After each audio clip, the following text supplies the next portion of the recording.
organisasi apapun yang dibentuk untuk memberantas korupsi.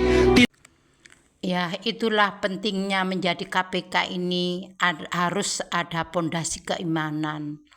Ya, apabila orang ada iman sudah pasti akhlaknya bagus, ya, jujur dan amanah.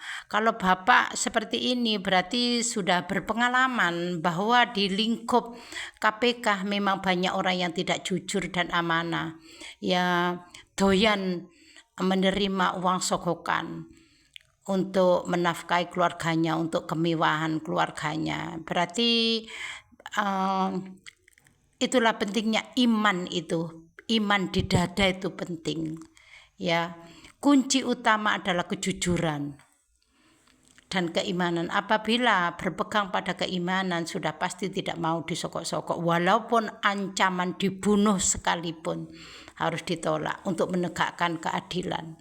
Apabila Bapak ini sudah mengklaim bahwa KPK memang tidak bisa untuk memberantas korupsi, berarti di lingkungan KPK memang banyak orang yang kurang imannya, tidak punya kunci kejujuran dan amanah, dan tidak takut sama Allah, dan tidak takut waktu disumpah pelantikan, dan tidak takut dengan malaikat raqib dan atid sebagai CCTV akhirat yang harus dipertanggungjawabkan. Mereka adalah ambisi kekayaan, mengenyangkan diri sendiri, memperkaya kehidupan keluarganya hasil korupsi.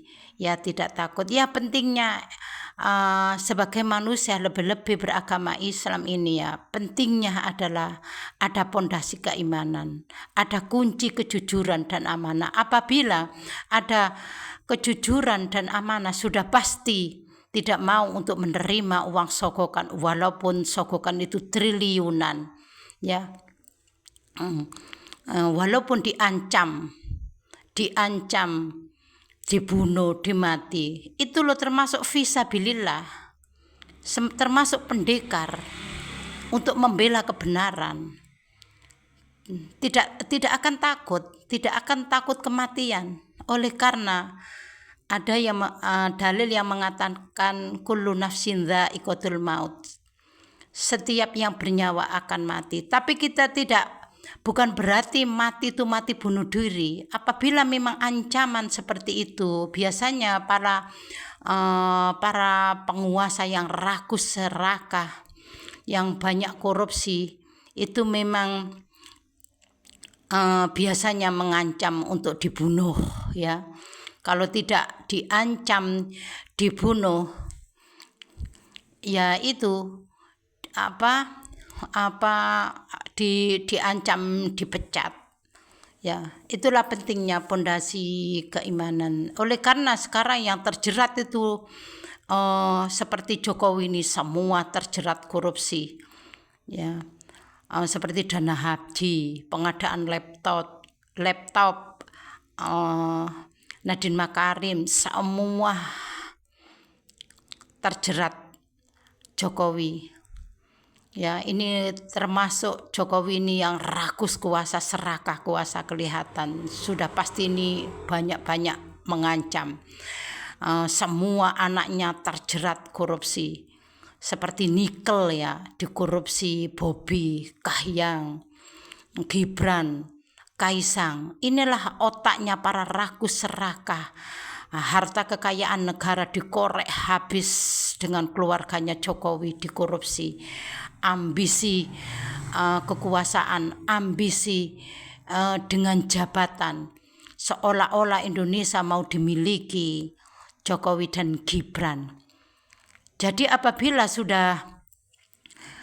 ini sudah menunjukkan bahwa memang tidak betul, apabila memang sudah terbukti, ya, untuk menghilangkan jejak, biasanya kantornya dibakar, seperti terlibat Bobi sekarang dibongkar untuk menghilangkan jejak berkas-berkasnya. Dana haji juga kantornya terbakar, ya, seperti masalah ijazah tiba-tiba terbakar kantor pramuka itu. Inilah kelicikan orang yang ragu serakah bahwa menampakkan memang orang yang tidak jujur, tapi tidak ingat di akhirat. Ya memang kalau kelihatan seorang Jokowi adalah orang yang pelongo-pelongo, seorang yang sabar. Memang politik dia, politik kerakusan dia, politik kotor seorang Jokowi, agar orang itu tidak mengesaki, tidak tidak menuduh bahwa ini orang yang jahat. Dia kan berdarah dingin, berdarah PKI, dari cara politiknya seperti itu ya. Seperti mana ya, mana-mana koruptor yang sudah tercium, sudah diketahui, tiba-tiba kantornya dibakar, tiba-tiba memang itu loh, untuk menghilangkan jejak, agar berkas-berkas yang ada itu tidak diketahui ya. Itulah pentingnya di KPK ini harus punya kunci keimanan, punya kunci jujur dan amanah. Akhlakul karimah itu penting ya. Kalau memang tidak punya keimanan, tergiur hanya miliaran, triliunan, ya itulah doyan makan harta haram.